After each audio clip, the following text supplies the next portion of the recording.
ये कोशिश करूंगा मैं इसे 2 क्लासों में कराने की।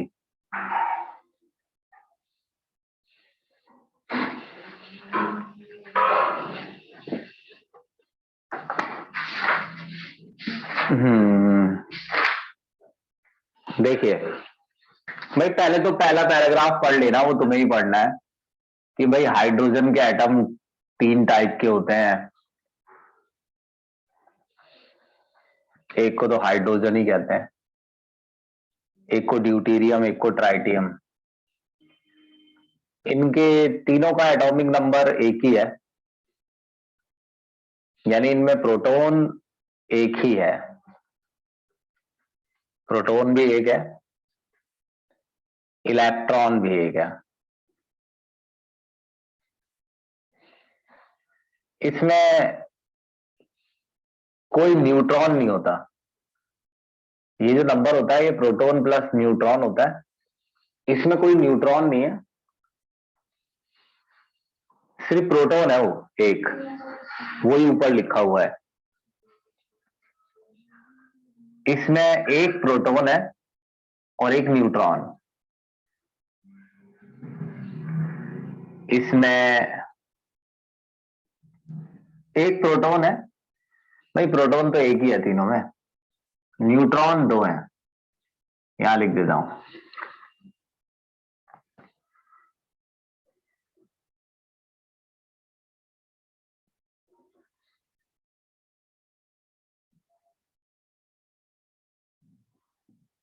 इसमें जो ट्राइटियम है वो रेडियो एक्टिव है, ये फ्री के नंबर है, पूछ लेते हैं वो ये बात।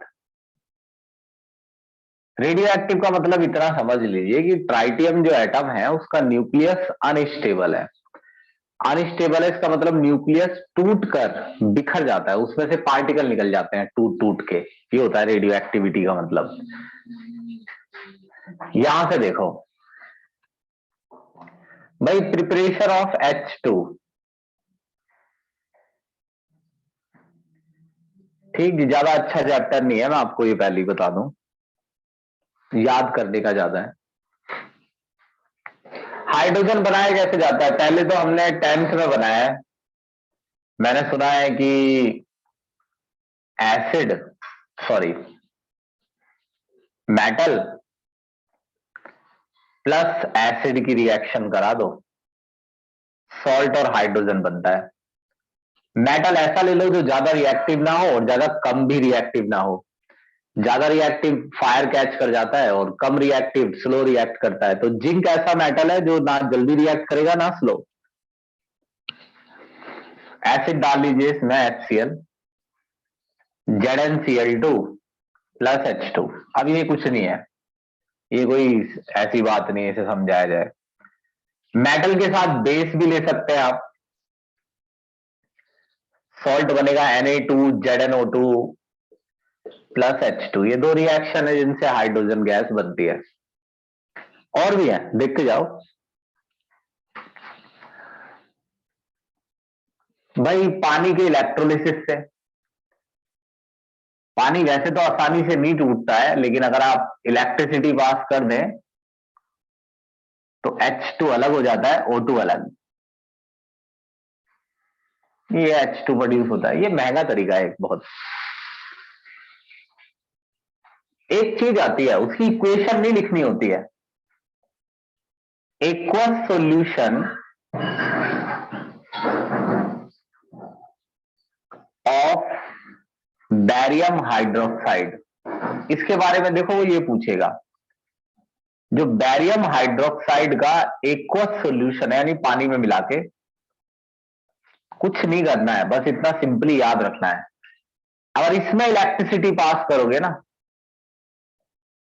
तो वेरी प्योर हाइड्रोजन बनती है। सुनने में आता है कि 99.95 इतने परसेंट प्योर, मतलब उसको प्योर भी करने की जरूरत नहीं है, एकदम प्योर हाइड्रोजन बनती है। इसलिए ये वाला टॉपिक क्या कह रहा हूं, ये वाला मेथड थोड़ा सा फेमस है। इसमें बस वर्डिंग से याद रखना है इसे। पांचवा है कि अगर आपके पास ब्राइन सॉल्यूशन है, ब्राइन सॉल्यूशन का मतलब होता है सॉल्ट, सॉल्ट और वाटर, नमक का घोल। NaCl और पानी के घोल को ब्राइन सॉल्यूशन कहते हैं। अगर आपके पास ब्राइन सॉल्यूशन है तो आप थोड़ी टेंथ का इस्तेमाल कीजिए और इसमें इलेक्ट्रिसिटी पास कर लीजिए, तो भी आपका NaOH बनता है, H2 बनता है और Cl2 बनता है। इसमें क्या है, कुछ भी नहीं, ऐसा ही है ये। देखना, मैं हाथ से लिखूंगा तो बहुत सिंपल लगेगा, स्क्रीनशॉट हो, मगर ऐसा नहीं कि तुम इसे पढ़ोगे तो भी सिंपल, तब नहीं लगेगा, तब तुम्हें कुछ टाइम तो लगेगा, एक आध दिन तो समझने में कि टॉपिक आ कैसे रहे हैं। अब सुनो, अब एक चीज समझाता हूं, यहां से क्वेश्चन हर साल ही आता है, और क्यों ये हर साल यहीं से ही आता है पता नहीं। ये बात स्क्रीनशॉट ले लिया होगा तुमने, जिसने ना लिया हो बता देना, बच्चे भेज देंगे।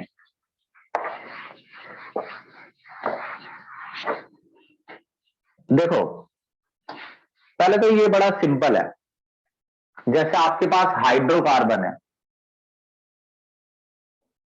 कोई भी एक हाइड्रोकार्बन ले लो, जैसे C2H6, एल्केन है ये, इसमें स्टीम पास करनी है, H2O पास करना है, मगर स्टीम गैस की फॉर्म में, मतलब जितने कार्बन है उतने मोनोऑक्साइड बना दो, CO, 2 CO, हाइड्रोजन 6 है, आधे 3H2, मतलब जितना कार्बन है उतना CO, हाइड्रोजन का आधा H2। अब बैलेंस कर लो, अगर सब कुछ ठीक रहा तो बैलेंस हो जाएगी, वरना चेंज करना पड़ेगा। C2H6 चेंज करना पड़ेगा। कितनी हाइड्रोजन है, 6, 6 तो यही है, अब यहां तो मैं 2 भी लगाना पड़ेगा, तो यहां 4 आएगा। दूसरा एक चीज ये भी है कि अगर आप यही स्टीम कोक पे पास करते हैं, कोक बोलने में ये कोक है मगर ये कार्बन होता है, लकड़ी को एयर की कम अमाउंट में स्लोली हीट करते हैं तो ब्लैक कलर का जो मटेरियल बनता है वो कोक होता है। आपको कोक पे रिसर्च नहीं करनी है, इसे लेट इट गो करो, हाँ ये कोक है, इसमें भी स्टीम पास की गई है, इससे बनता है CO+H2। अब ये जो CO+H2 है ना, इसे वाटर गैस कहते हैं, कि भाई इन दोनों के मिक्सचर को वाटर गैस क्यों पड़ जाता है इसका ये नाम, सिर्फ इस वजह से क्योंकि हमने गर्म कोक पे, बहुत गर्म कोक है 1200 केल्विन, गर्म कोक पे स्टीम पास की तो एक गैस निकली। भाई मान लो पुराने आदमी जो थोड़े से चीजों को कम समझ पाते थे, हर चीज को नहीं, मतलब कुछ चीजों को कम समझ पाते थे, तो वो कहते थे कि भाई कोक पे स्टीम पास करो, यानी पानी पास कर दो, तो पानी एक गैस प्रोड्यूस करता है। हालांकि वो गैस दो चीजों का मिक्सचर होता है, तो ये वाटर गैस का मतलब है कि वाटर ने प्रोड्यूस की गैस। स्टार्टिंग में इसका ऐसे नाम था कि भाई ये वाटर गैस पड़ गया इसका नाम। अब जो वाटर गैस है ना, उसे सिन गैस भी कहते हैं। अब सिन गैस का मतलब है, सिन का मतलब सिंथेसिस से है,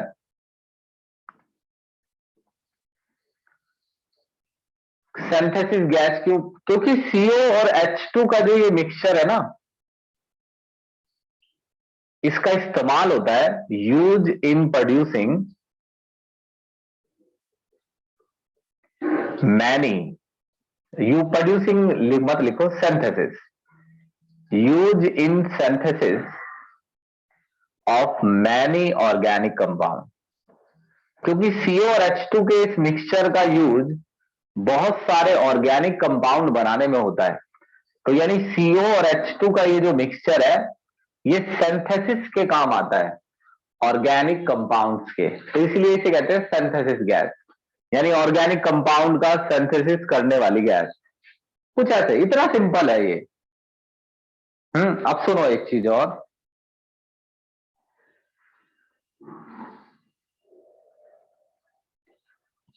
एक चीज अगर मान लो कोई कहता है कोल गैसिफिकेशन, तो ये जो प्रोसेस है ना, यही कोल गैसिफिकेशन है।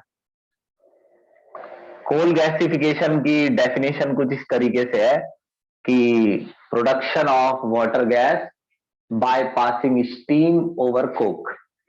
तो ये प्रोसेस कोल गैसिफिकेशन कहलाता है। फिर इसमें एक चीज और है कि अगर आप स्टीम पास करते ही रहे, ज्यादा मात्रा में स्टीम पास करते रहे, लेट मी से सारा कोक सीओ में बदल चुका है, फिर भी आप स्टीम पास करते जा रहे हैं, तो वहां कोक तो बचा नहीं है। अब कोक तो स्टीम में बदल चुका है, धीरे धीरे बदला है ये भी। ऐसा नहीं है कि एकदम धूम से एकदम सारा वाटर गैस बन गया।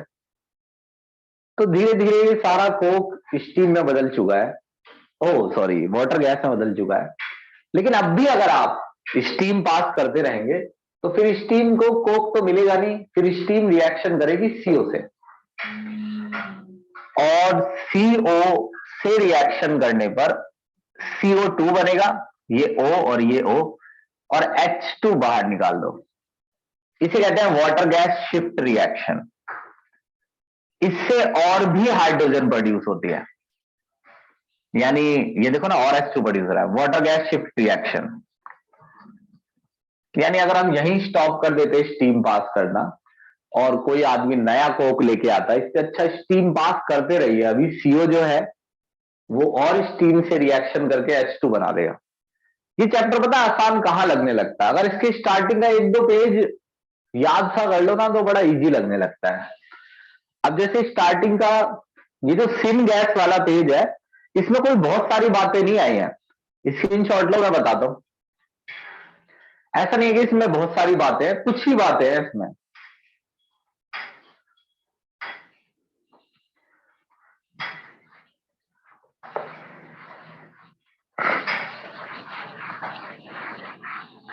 देखो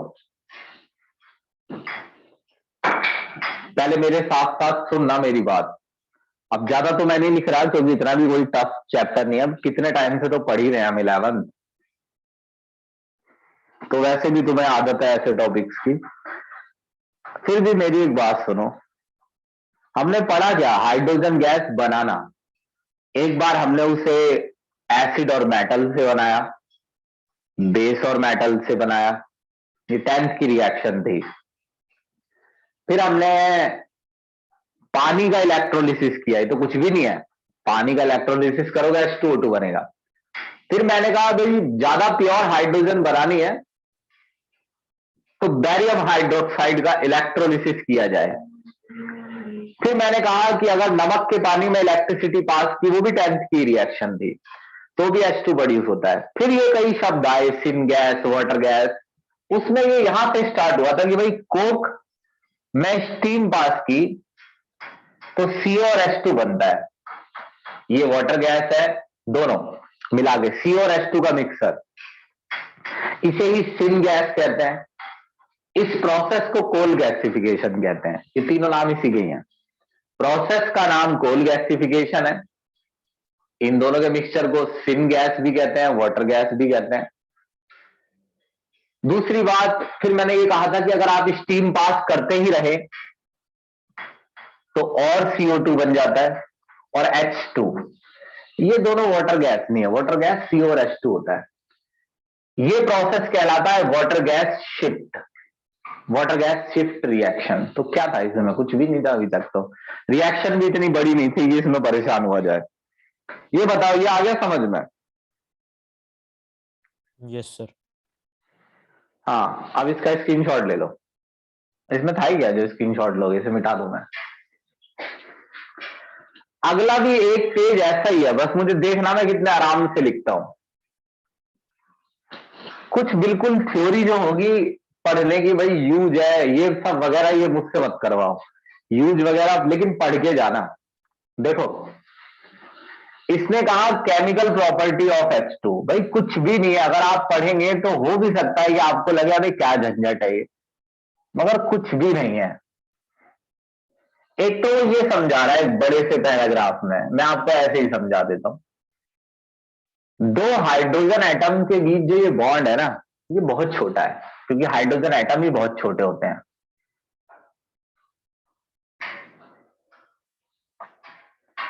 बहुत छोटा बॉन्ड है ये। जितना बॉन्ड छोटा होता है ना, उतना वो मजबूत होता है।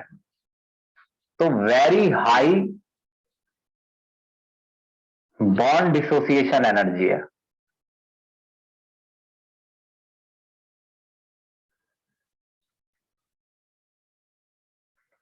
यानी इस बॉन्ड को तोड़ने में दी जाने वाली एनर्जी, बॉन्ड को तोड़ना बड़ा मुश्किल है, इसका मतलब ये है। अब यहां से एक बात समझो, हाइड्रोजन गैस किसी चीज से रिएक्शन कब करती है पता है? जब हाइड्रोजन गैस आप उस चीज पर पास करें और ये वाला बॉन्ड टूट जाए, एटम बन जाए।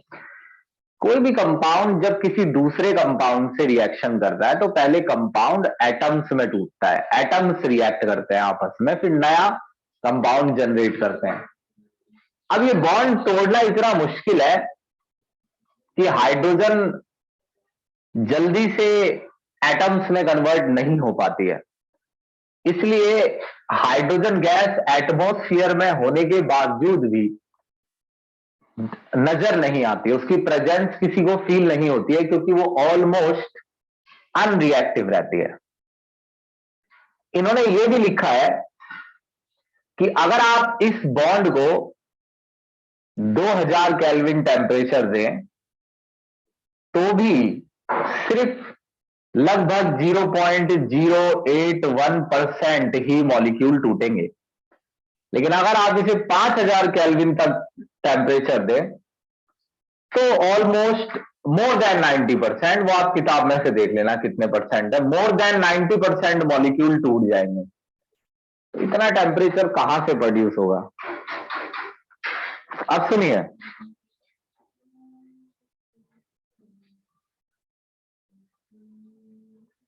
तो कभी भी ज्यादातर जो हाइड्रोजन की रिएक्शंस है ना, उनमें अल्ट्रावायलेट रेज का इस्तेमाल किया जाता है। ये अब मैंने पैराग्राफ ऐसा कर दिया है कि आप पढ़े ना पढ़े चाहे। यूवी रेज, ये एनर्जी जो बॉन्ड तोड़ने के लिए चाहिए, ये आसानी से प्रोड्यूस कर देती है, क्योंकि यूवी रेज एक हाई एनर्जी वाला रेडिएशन है। अब ये बेकार की बात है। अब तो सिंपल बात इतनी है कि यूवी रेज का इस्तेमाल होता है। नॉर्मल अगर आप हीट का इस्तेमाल करेंगे तो बहुत ज्यादा एनर्जी लग जाएगी, यूवी रेज इस बॉन्ड को जल्दी तोड़ देती है। अब बॉन्ड तोड़ के एटम्स में बदल जाता है। ऐसी बहुत सी रिएक्शन है ऑर्गेनिक केमिस्ट्री में जहां हाइड्रोजन के साथ सनलाइट की जरूरत पड़ती है। आगे, अब ये केमिकल प्रॉपर्टीज नहीं है, ये तो सिंपल एक एक्सप्लेनेशन था हाइड्रोजन के बारे में। इसकी बॉन्ड डिसोसिएशन एनर्जी लार्जेस्ट है, लार्जेस्ट फॉर सिंगल बॉन्ड। किसी भी सिंगल बॉन्ड को तोड़ने के लिए इतनी एनर्जी नहीं चाहिए जितनी एचएच में चाहिए। अगर इसमें से क्वेश्चन आया तो वो छूट नहीं सकता इस पैराग्राफ से, आपकी मर्जी, आप उसे पढ़िए या इसे याद रखिए। अगली बात देखिए, ये है कि इट कैन फॉर्म, यानी hydrogen compound almost with all element, ये हर एलिमेंट से कंपाउंड बनाने में कैपेबल है। अगर आप इसे एटम्स में तोड़ दें तो ये एटम्स किसी भी मेटल, किसी भी नॉन मेटल, यानी पीरियोडिक टेबल में मोस्टली कोई एक आधा एलिमेंट ऐसा होगा जिससे ना रिएक्शन करता हो, शायद एक भी नहीं है, वरना हाइड्रोजन सबके साथ बॉन्ड बना देती है। तो उन्होंने कुछ छोटी मोटी रिएक्शन दिया, अब ये कोई याद करके जाता है? ये देखो 2H2 plus O2 arrow 2H2O, इसमें कैटलिस्ट भी इस्तेमाल हो जाता है, उसका नाम नहीं लिखा है किताब में।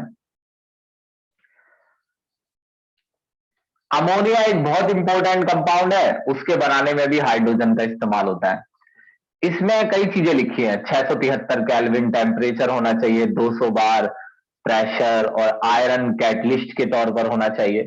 तो ये क्या है, मतलब क्यों लिख दे रहे हैं ये रिएक्शन? वो इसलिए वो बता रहे हैं कि भाई कुछ इंपॉर्टेंट कंपाउंड, अमोनिया, H2O जैसे कुछ इंपॉर्टेंट कंपाउंड नाइट्रोजन बड़ी आसानी से बना देता है। एक चीज और, नाइट्रोजन नहीं, सॉरी, हाइड्रोजन, हाइड्रोजन हैलोजन से भी बड़ी जल्दी रिएक्शन करता है। कोई भी हैलोजन हो, X2 का मतलब F2 हो, Cl2 हो, Br2 हो, I2 हो, बड़ी जल्दी ये 2HX बना लेता है थोड़ा बहुत हीट करते ही। अब इसमें इन तीनों में से ये रिएक्शन तो सेकंड वाली तो है, इस पे सवाल आ जाता है, ये पानी वाली रिएक्शन से भी इंपॉर्टेंट है, इस पे है भी कुछ आने के लिए, बाकी यहाँ कुछ नहीं है ऐसा। हालांकि ये पेज इतना बड़ा है लेफ्ट हैंड पे, 2 कॉलम्स में है तो लेफ्ट में इतना बड़ा है, अब मैं बता रहा हूं तो वो बहुत कम लगता है, लेकिन वैसे आप पढ़ेंगे तो लगता है कि यार ये क्यों नहीं याद करे, आलस आता है इस चैप्टर को पढ़ने में।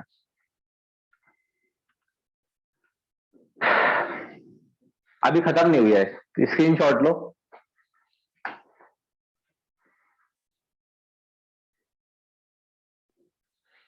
ये मेटल से भी रिएक्शन कर लेता है, यही लिख दूं क्या? नहीं नहीं, ये अलग से लिख देता हूं, लेकिन सुनते रहना भाई, 2 क्लासों में पढ़ा दूंगा मैं इसे। अगला पार्ट जस्ट जितना ये पार्ट है ना सीधा सीधा सा, उतना ही अगला पार्ट टफ है, इसका सेकंड पार्ट। देखो ये मेटल से भी रिएक्शन कर लेता है, क्यों डाल रहा हूं मैं ये हेडिंग, ये बिल्कुल सिंपल बात है भाई। जैसे आपके पास कोई भी मेटल है, आप हाइड्रोजन गैस उस पर पास कीजिए, हीट दे दीजिए, ये रिएक्शन कर लेता है MH। ये आयनिक हाइड्राइड है, इसमें से कुछ कोवेलेंट भी होते हैं, आगे आएगा मैं बताऊंगा।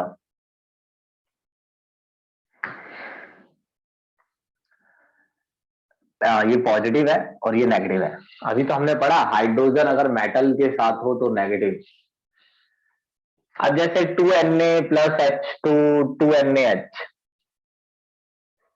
इसीलिए पहले 1.5 पेजों में जो 2-3 क्वेश्चन है वो एक तो सिन गैस है, एक वो बैरियम हाइड्रोक्साइड से प्योर हाइड्रोजन बनती है, एक यहाँ लिखने के लिए आता तो ज्यादा क्वेश्चन थे, वो कई चीजें पूछ लेते हैं, बॉन्ड डिसोसिएशन एनर्जी के बारे में पूछ लेते हैं।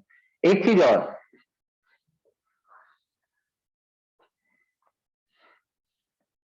Metal lower in reactivity series,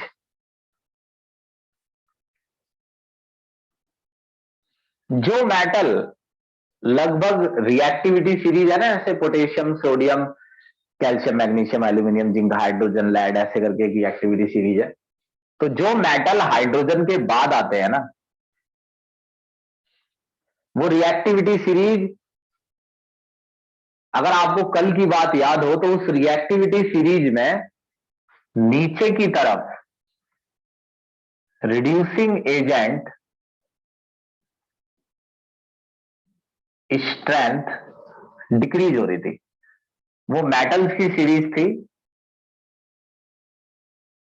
और मेटल इलेक्ट्रॉन देते हैं, इलेक्ट्रॉन देते हैं तो उनका ऑक्सीडेशन हो जाता है, इलेक्ट्रॉन देने वालों का ऑक्सीडेशन है, सुन लेना ये लाइन ध्यान से, रेडॉक्स पढ़ा भी नहीं होगा 1-2 बच्चों ने, बाकी इन्होंने सबने पढ़ा है।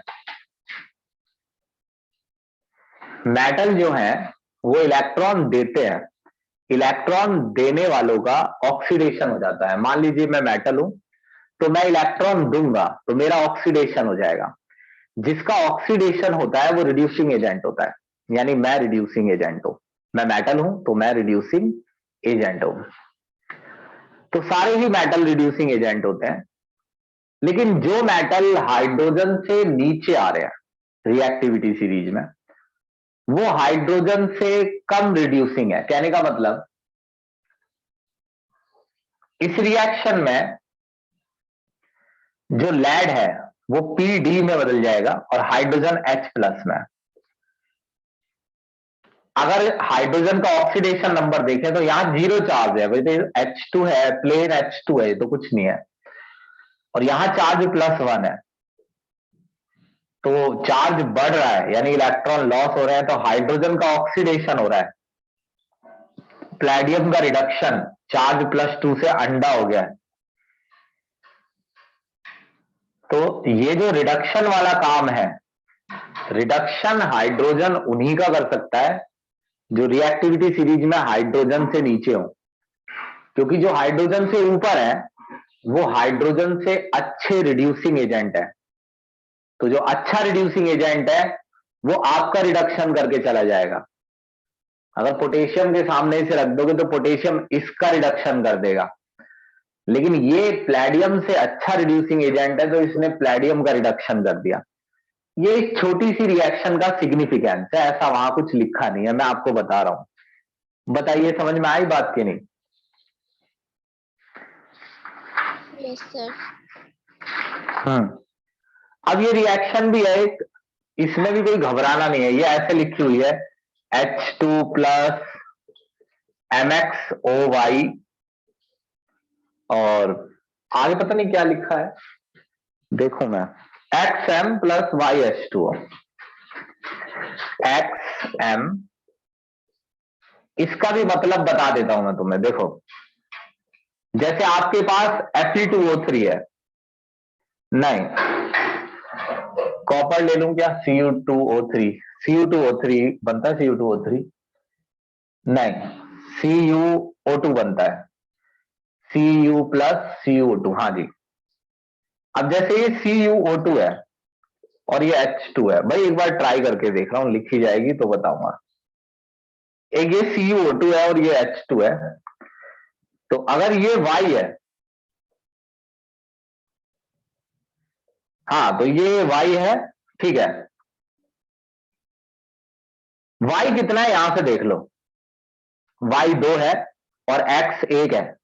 X मतलब कॉपर, X 1 है और Y 2 है। अब आपको कोई भी मेटल दे ना, अगर वो इसके साथ जो भी दे वो, तो आपको इसे ऐसे पूरा कर देना है। X 1 है, कॉपर 1 है, मेटल 1 है और Y 2 है, तो यहां 2 लिखो फिर Y की जगह। X की जगह 1 कॉपर, Y की जगह 2 H2O। तो यहां पर इसने कॉपर का रिडक्शन किया है। अगर कॉपर कंपाउंड की फॉर्म में है, अब ये Cu2O है, CuO2 नहीं।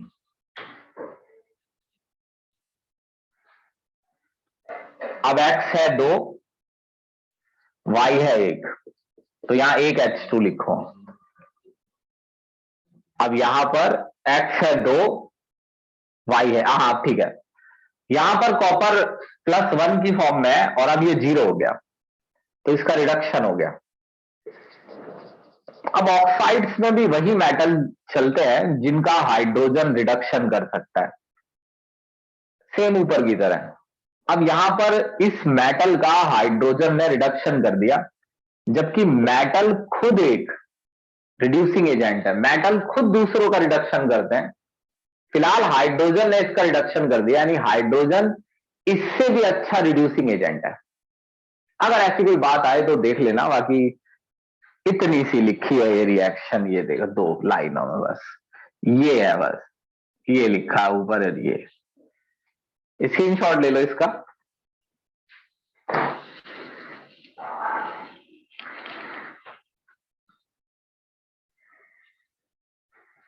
अब देखो एक रिएक्शन लिखूंगा तो उसका मतलब समझा दूं। ये रिएक्शन ना इंपॉर्टेंट है, और अब तुमने तो 12th क्लास की ऑर्गेनिक नहीं पढ़ी है, इसलिए तुमको ना दिखे, लेकिन है ये रिएक्शन जरूरी।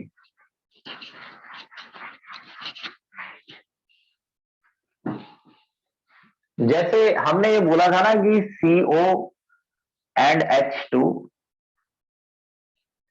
सिन गैस है, यानी सिंथेसिस गैस है। तो इसमें ये बोला गया था कि भाई ये कई कंपाउंडों का सिंथेसिस कर देते हैं, इसलिए ये सिंथेसिस गैस है। तो अगर ये कई कंपाउंडों का सिंथेसिस कर देते हैं, तो उनमें से एक कंपाउंड आपको वो समझा रहे हैं कि अगर आप CO और H2 पास करते हैं, ये एक एल्कीन है।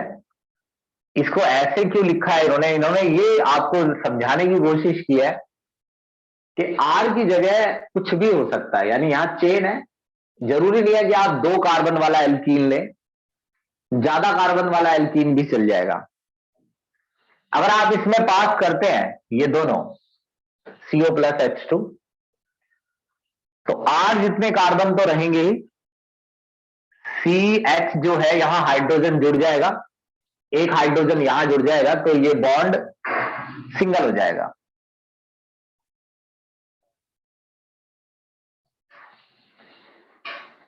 ये बॉन्ड टूट गया, यहां एक हाइड्रोजन जुड़ गया और यहां CHO जुड़ गया। अब ये एक्स्ट्रा कार्बन कहां से आया? यहां से। तो ये कंपाउंड एल्डिहाइड बन गया। और अगर आप एल्डिहाइड में और हाइड्रोजन पास कर दें तो ये अल्कोहल बन जाता है। और एल्डिहाइड और अल्कोहल बनने का मतलब है कि अब आप इन कंपाउंडों को चेंज करके और भी पता नहीं कितनी चीजें बना सकते हैं। आप इसमें रेड फास्फोरस डालिए, आयोडीन, तो आपका RCH2CH2CH2I आ जाएगा। आप इसमें अल्कोहलिक केसीएन डालेंगे तो आपका RCH2CH2CH2CN आ जाएगा। आप इसमें 2H2 डालेंगे निकेल की प्रेजेंस में, अगर आप इसमें H2OH प्लस डालेंगे या सिंपल OH माइनस डालेंगे तो एक में ये CN हो जाएगा, CH2NH2 शॉर्ट में लिख रहा हूं, एक में CONH2 हो जाएगा और एक में COOH, इसमें COOH, इसमें CH2 CONH2। अगर आप इसमें अभी सब कुछ बन जाएगा इससे, RCH2 में सब कुछ बना दूंगा इससे। अगर आप इसमें अमोनिया डालेंगे हीट करके तो ये बन जाएगा RCH2CH2CH2CONH2। अगर आप इसमें Br2 इन KOH डालेंगे तो ये CO उड़ जाएगा, ये फिर से अमोनिया बन जाएगा, कुछ भी बन जाता है जी इससे। एक कंपाउंड अगर आ गया ऑर्गेनिक में तो फिर कुछ भी बन लेता है। ये सब तुम्हें नहीं बनाना है, तुम्हें बस इतना समझना है, इन दो को, ये वाली रिएक्शन समझनी है तुम्हें। समझ गए मेरी बात की नहीं? क्यों इसे सिन गैस कहते हैं? Yes sir. अब इसके यूजेज है वो पढ़ के बता रहा हूं, जो मेरे समझाने के होंगे मैं उन्हें समझाऊंगा। दो हैं मेरे समझाने के, दो ये है।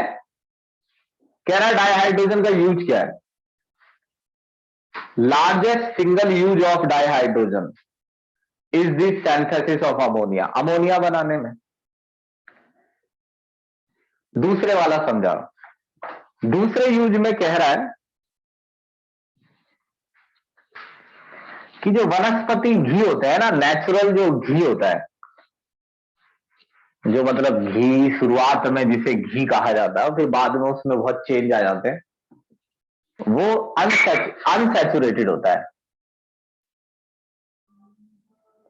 उसमें बहुत सारे, जैसे ये एक अनसैचुरेटेड कम आर लगा लो। वनस्पति घी इस तरीके से होता है, unsaturated, double bonded.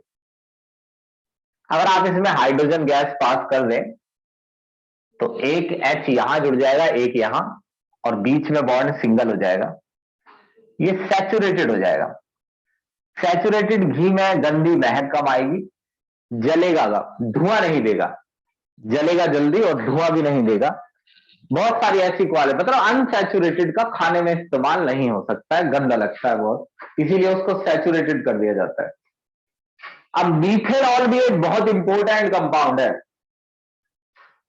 Organic chemistry का, ये तीसरा यूज है इसका, और ये भी सिन गैस से ही बनता है। क्या मीथेनॉल से हम और कंपाउंड बना सकते हैं? जी क्यों नहीं, आप कुछ भी बना सकते हैं। अगर आपके पास मीथेनॉल है तो आप इसमें HBr डालिए, ये CH3Br हो जाएगा। आप चाहे इसमें AgI डालिए, ये CH3I हो जाएगा। आप चाहे इसमें कुछ भी, दोबारा एक KOH डाल दीजिए, ये फिर से CH3OH हो जाएगा। तो इसलिए बड़ा इंपॉर्टेंट है, आपके पास कुछ भी ना हो, सिन गैस हो, तो आप एक कंपाउंड बनाएंगे, उस कंपाउंड को खींच के पता नहीं कितनी जगह ले जाएंगे। ये रिएक्शन आएगी पेपर में। अगली चीज देखिए, एक लास्ट वाली समझा रहा हूं ये, क्योंकि एक में तो लिखा है रॉकेट फ्यूल में इसका इस्तेमाल होता है, स्पेस रिसर्च में एक फ्यूल सेल होती है, वो भी स्पेस में ज्यादातर इस्तेमाल होती है।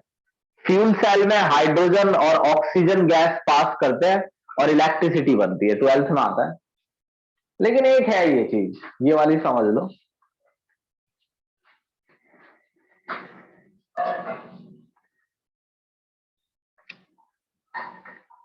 ये एक ऐसी चीज है जिसे वेल्ड करना है।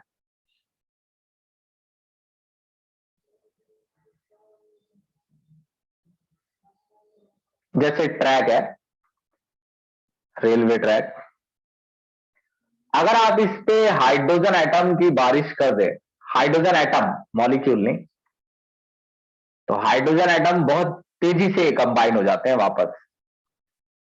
जब भी दो चीजें कंबाइन होती है ना, तो हाई अमाउंट में एनर्जी निकलती है।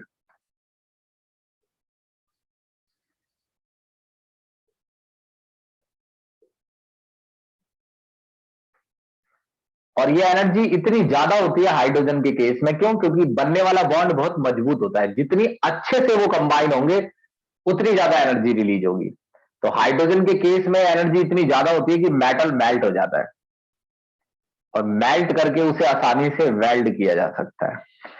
तो इसको कुछ कहते हैं, इसे का नाम है शायद ऑक्सी हाइड्रोजन टॉर्च।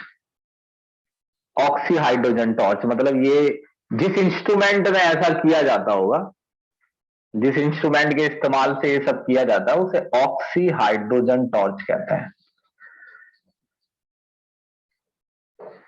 आ गया होगा तुम्हारे समझ में। स्क्रीनशॉट ले लो इसका भी। क्या करोगे इनके स्क्रीनशॉट का? ऐसे ले लो, ऐसा कुछ ही नहीं लिख रहा हूं मैं। एक चीज समझा रहा हूं भाई, ये वाला पढ़ के तुम्हें पक्का इसमें दिक्कत होगी। 1.5 पेज है, बहुत जल्दी समझा दूंगा मैं, बहुत आराम से। देखो, ये वादा रहा जी, बड़ी ही सिंपल तरीके से समझा दूंगा इसी बोर्ड पर। देखो, एक टॉपिक दिया है उसने, हाइड्राइड। क्वेश्चन आता है इस पे। जब आप इसको पढ़ेंगे ना, तो आपको पता है क्या लगेगा, भाई कितनी बातें बता रहा है ये, और बातों में डिफरेंस भी नहीं हो रहा है, जबकि इसका 90% पार्ट मैं समझा देता हूं। देखो, एक आयनिक हाइड्राइड होता है। आयनिक हाइड्राइड का मतलब यह है कि मेटल ने हाइड्रोजन से बॉन्ड बनाया, मेटल ने इलेक्ट्रॉन दिया और हाइड्रोजन ने लिया। यह है कैटायन और यह है एनायन। ये प्योर आयनिक कंपाउंड है,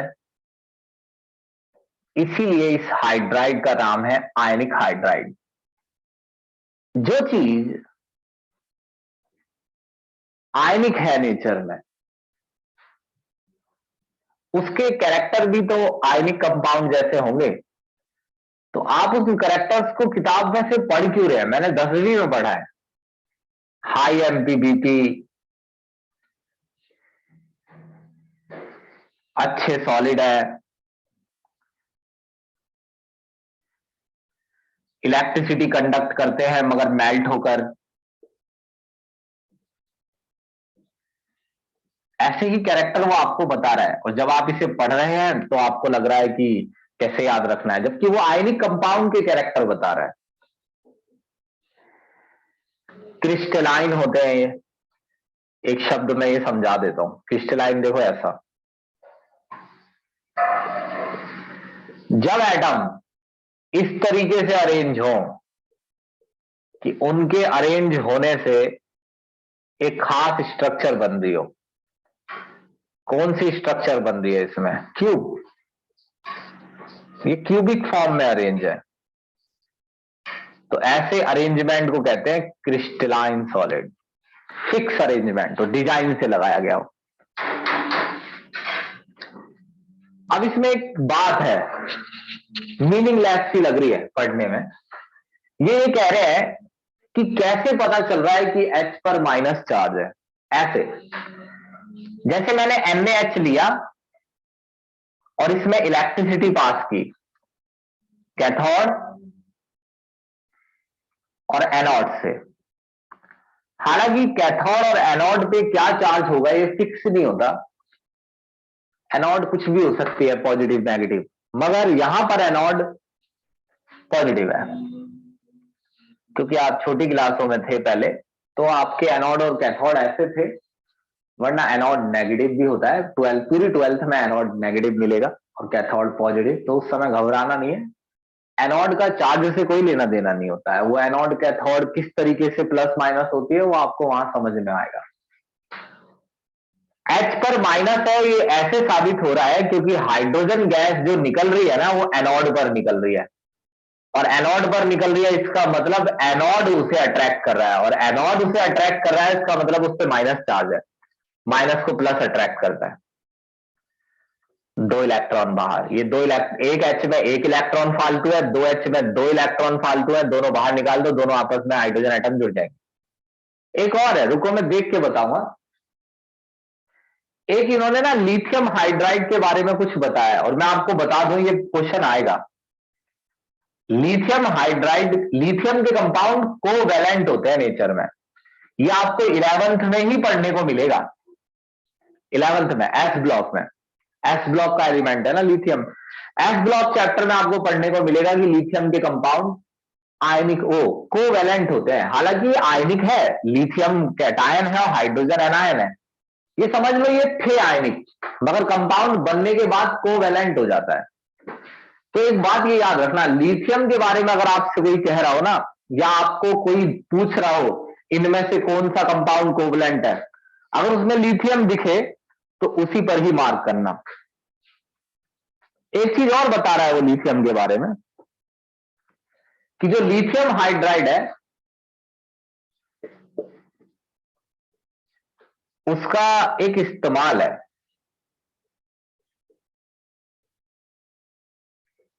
और ये दोनों ही इस्तेमाल क्यों क्यों ये रिएक्शन आ रही है, इसकी इंपॉर्टेंस बताता हूं। इन दोनों की रिएक्शन से, भाई ये एल्यूमिनियम ये बोरोन है, दोनों एक ही ग्रुप में आते हैं। एक Al के साथ 3 क्लोरीन होती है, AlCl3, 2 Al के साथ 6 क्लोरीन है। सेम वही प्रोसेस नीचे है, 2 6 का, बस हाइड्रोजन है, B2H6 Al2HCl6। करना यह है कि आपको लिथियम और H4 लिखना है, यहां भी लिथियम और H4, एल्यूमिनियम वाले केस में एल्यूमिनियम लगा देना है, बोरोन वाले में बोरोन। ये दोनों कंपाउंड फिर से ऑर्गेनिक केमिस्ट्री में महा इंपॉर्टेंट है।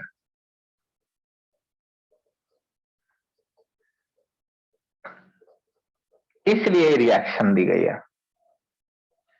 आप जरूर किसी दिन 12th में एक क्वेश्चन ऐसा करेंगे जिसमें आप लिथियम एल्यूमिनियम या लिथियम बोरोहाइड्राइड या सोडियम बोरोहाइड्राइड का इस्तेमाल कर रहे होंगे। ये एल्डिहाइड को अल्कोहल बनाने के काम आते हैं, वो छोड़िए क्यों बात बढ़ा रहे। लेकिन अब ये आयनिक हाइड्राइड है, तो इससे क्या हुआ, मतलब क्या बच्चों ने इससे सफलता मिल गई उन्हें? ये मिल गई कि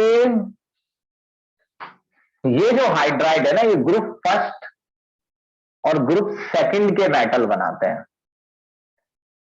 इसमें एक बात और है, सुनना वो बात मेरी ध्यान से, ये कंपाउंड स्टोइशियोमेट्रिक है। स्टोइशियोमेट्रिक का मतलब क्या होता है?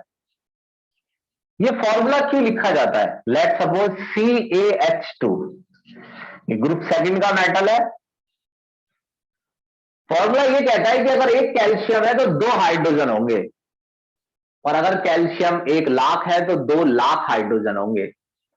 अगर कैल्शियम 1 करोड़ है तो 2 करोड़ हाइड्रोजन होंगे।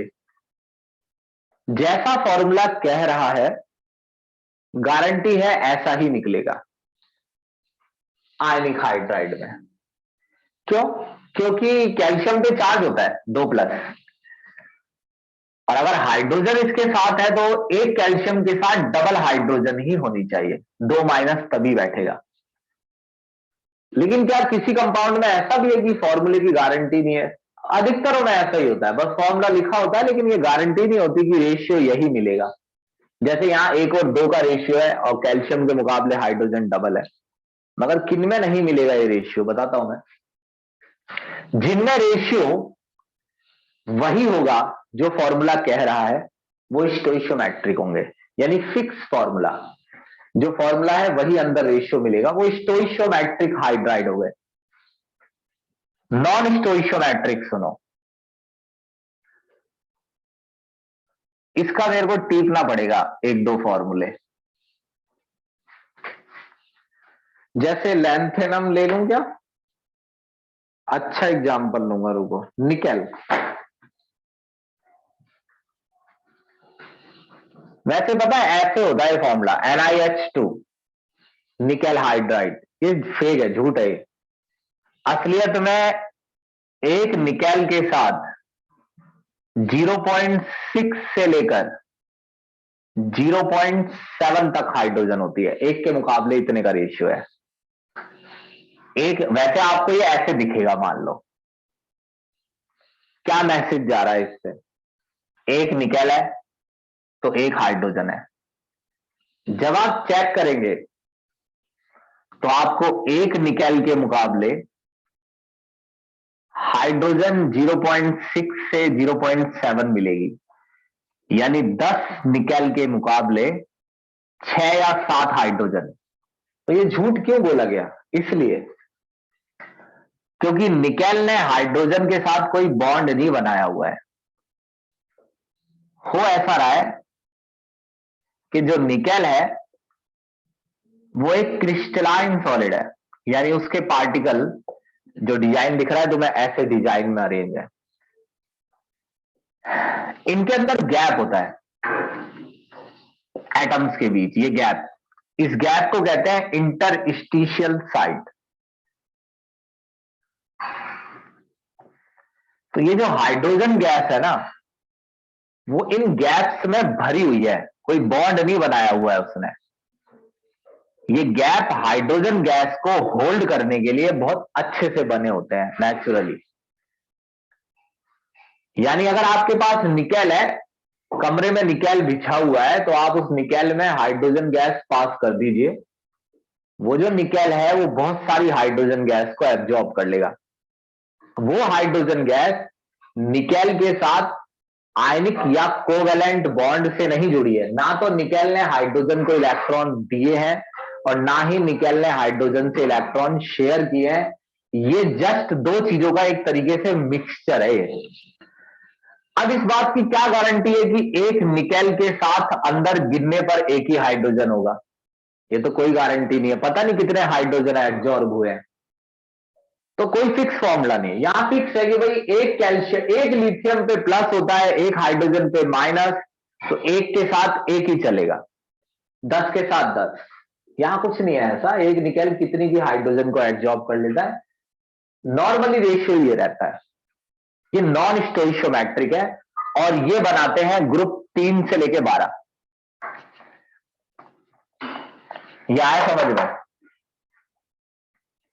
Yes sir. ये मैटलिक हाइड्राइड है, मैटलिक, इन्हें मैटलिक कहते हैं। हालांकि ये भी मेटल है मगर इन्हें मैटलिक नहीं कहते, इन्हें आयनिक हाइड्राइड कहते हैं, क्योंकि इसमें मेटल आयन में बदल चुका है। इसमें मेटल अभी भी मेटल के ही रूप में है, उसमें कोई अंतर नहीं आया, इसलिए मैटलिक हाइड्राइड नाम है। ये दो हाइड्राइड हो गए, इनका डिफरेंस आप समझ गए कि ये दो डिफरेंस कौन क्या बनाता है। तीसरा है, स्क्रीनशॉट लो,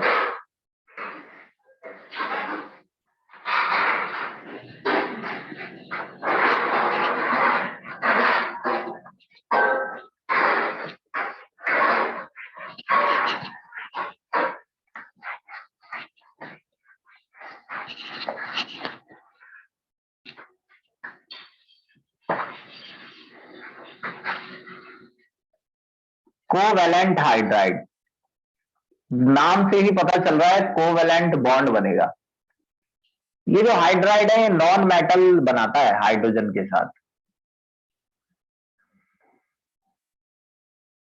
मैं आपको बता देता हूं, इससे बाहर क्वेश्चन नहीं जाएगा, है ही नहीं टॉपिक, इससे बाहर लिख के दे रहा हूं। Group 13, group 14,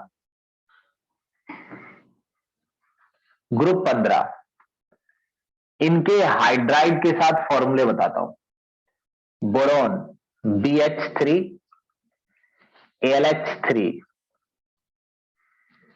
14 CH4 SiH4, 15 NH3 nitrogen TS3, 16 भी ले लो, H2O को कौन नहीं जानता, हाइड्रोजन ऑक्सीजन के साथ है, H2S। ये जो कंपाउंड है ना, इसमें जो एल्यूमिनियम है उसका ऑक्टेट पूरा नहीं है, इनकम्प्लीट ऑक्टेट। याद करना पड़ेगा भाई, इक्विलिब्रियम चैप्टर नहीं पढ़ा, इसलिए एक चीज याद करनी पड़ेगी। क्या मैं बता रहा हूं, मैं ऐसे उसे समझाया नहीं जा सकता इतनी जल्दी। जिनका इनकम्प्लीट ऑक्टेट है उन्हें 2 इलेक्ट्रॉन चाहिए। एल्यूमिनियम भिखारी है, मांगता फिरता है हर किसी से 2 इलेक्ट्रॉन, तो इसे 2 इलेक्ट्रॉन चाहिए, गेन ऑफ 2 इलेक्ट्रॉन, यानी ये 2 इलेक्ट्रॉन की नीड है, यानी गेन ऑफ लोन पेयर, एक पूरा पेयर चाहिए किसी का इसे। जो इलेक्ट्रॉन लेते हैं वो लुईस एसिड होते हैं, ये एसिडिक है, ये बात याद करनी पड़ेगी डायरेक्ट।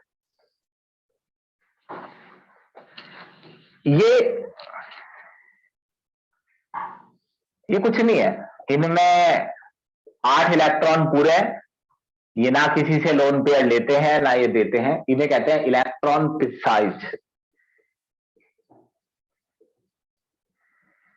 ये इलेक्ट्रॉन डिफिशिएंट है।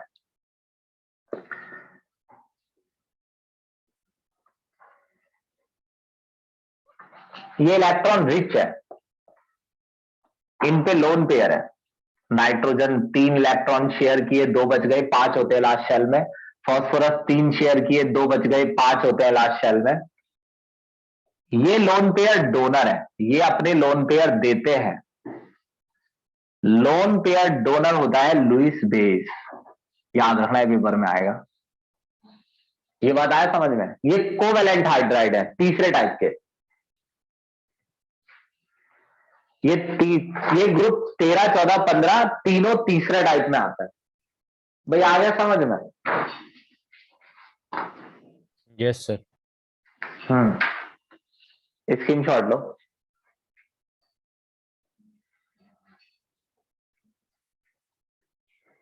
वाटर, भाई बहुत पानी में मैं भाई ऐसी चीजें नहीं सिखाऊंगा कि ये पानी जो उसमें लिखा है कि समुद्र से मिलता है, वहां पानी मिलता है, ये सब आप पढ़ना। मैं जो मेरे को बताना है मैं वो बता दे रहा हूं। देखो पानी बहुत इंपॉर्टेंट है। ये टॉपिक H2O कैसे आ गया इस सब चैप्टर में, क्योंकि ये हाइड्रोजन का कंपाउंड है, हाइड्रोजन चैप्टर का नाम है, तो हाइड्रोजन के कंपाउंड आएंगे। H2O, पहले H2 आया था, अब H2O है। भाई पानी में 2 लोन पेयर होते हैं, 2 बॉन्ड पेयर। वैसे टोटल गिनती 4 है, तो टेट्राहाइड्रल शेप होनी चाहिए थी, मगर है नहीं, क्योंकि टेट्राहाइड्रल होने के लिए 4 बॉन्ड पेयर होने चाहिए थे। 2 लोन पेयर है, इसलिए शेप बैंड है, एंगल 104 डिग्री। सन 75 चैप्टर नंबर 4 में पढ़ाया था। हाइब्रिडाइजेशन है sp3, सिग्मा बॉन्ड और लोन पेयर काउंट कर लीजिए, 1 sigma, 2 sigma, lone pair 3, 1 lone pair 4, total गिनती 4, sp3। ये सब बेकार की बातें हैं। ये पूरा एक पैराग्राफ पता है क्या समझाना चाहता है?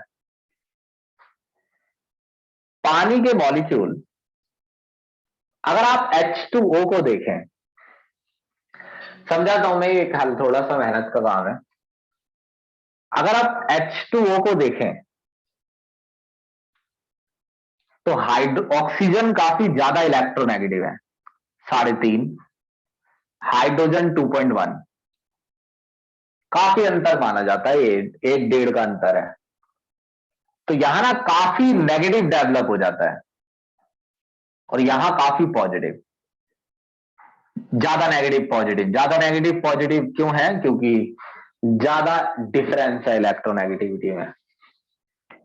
ये बगल वाला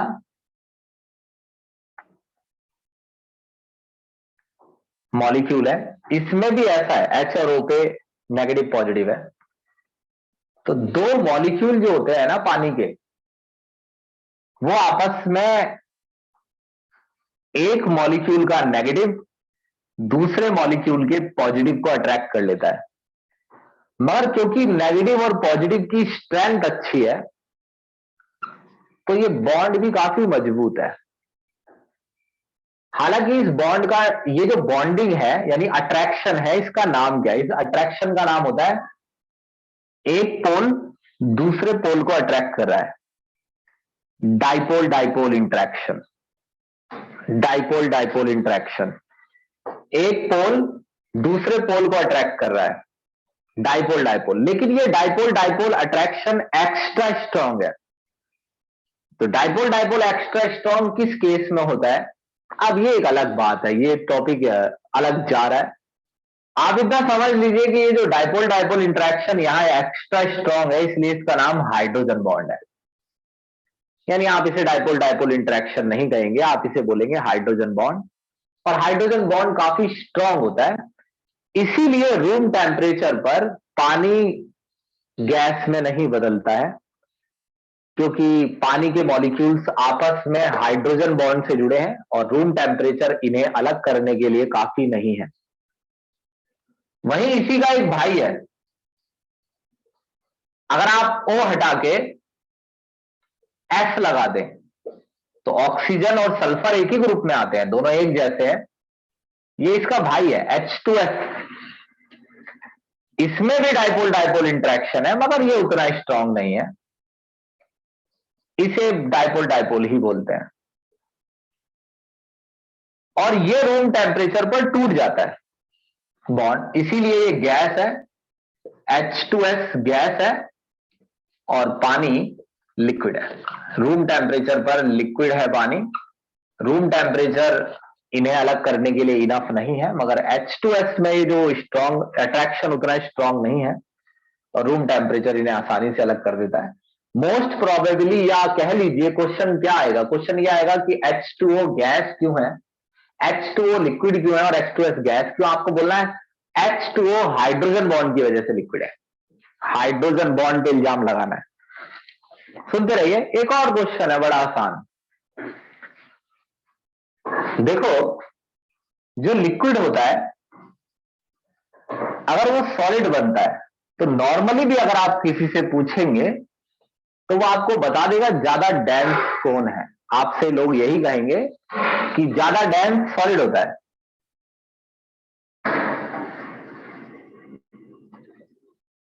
और ये लेस डेंस होगा लिक्विड।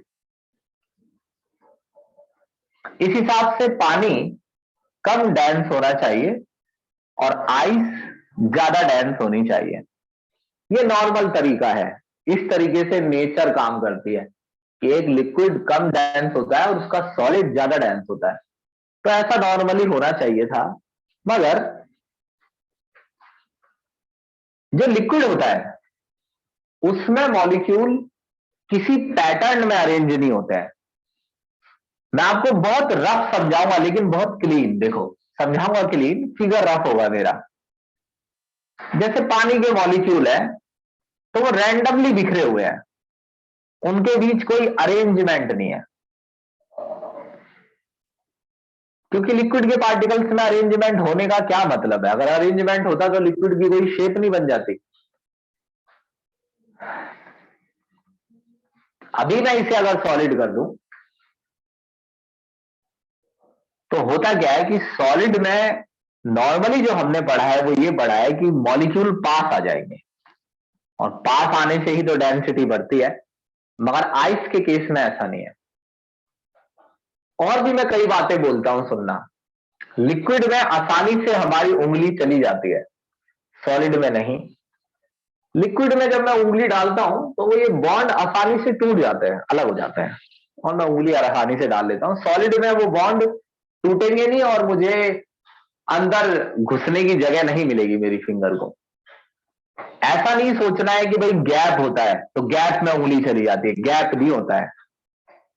चाहे लिक्विड हो चाहे सॉलिड, पार्टिकल्स के बीच में गैप नहीं होता है। इतना गैप तो कभी नहीं हो सकता कि उंगली चली जाए। जाती तो उंगली पानी के अंदर ही है, टकराती तो वो मॉलिक्यूल से है, मॉलिक्यूल लेकिन अलग हो जाते हैं, जगह दे देते हैं उंगली को घुसने की। सॉलिड में, सॉलिड आइस आपको ये जगह नहीं देगी। इसका मतलब आप सॉलिड आइस में जब उंगली डालने की कोशिश करेंगे तो जो मॉलिक्यूल है वो अलग नहीं होंगे, अलग नहीं होंगे तो आपको जगह नहीं मिलेगी। लेकिन फिर भी लोग ये समझते हैं कि जगह इसलिए नहीं मिल रही है क्योंकि मॉलिक्यूल बहुत पास आ गए हैं, लेकिन ऐसा नहीं है। मॉलिक्यूल तो पहले भी इतने पास थे कि आपकी फिंगर के लिए वहां जगह नहीं थी, वो जगह आपकी फिंगर ने बनाई थी। लेकिन अगर आप इसे आइस बना दें, इसी को, तो ये कुछ ऐसा हो जाएगा।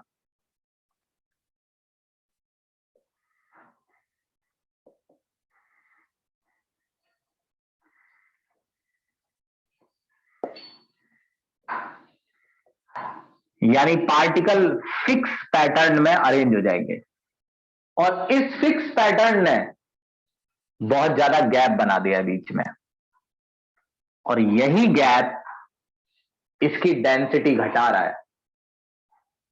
कहने का मतलब कि ये 1 2 3 4 5 6 7 9 मॉलिक्यूल इतने पास पास क्यों है? अट्रैक्शन की वजह से नहीं।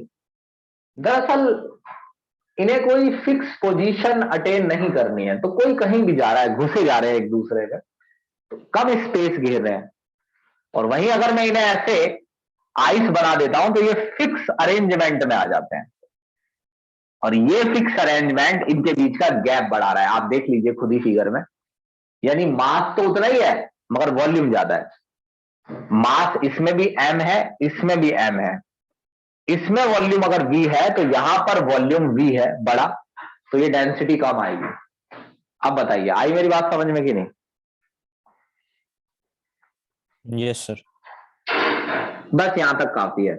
मैं कोशिश तो यही करूंगा अगली क्लास में से खत्म कर दूंगा चैप्टर को। चलो सर इसकी रिकॉर्डिंग भी भेज देना आज। ठीक, रिकॉर्डिंग भी भेज देंगे।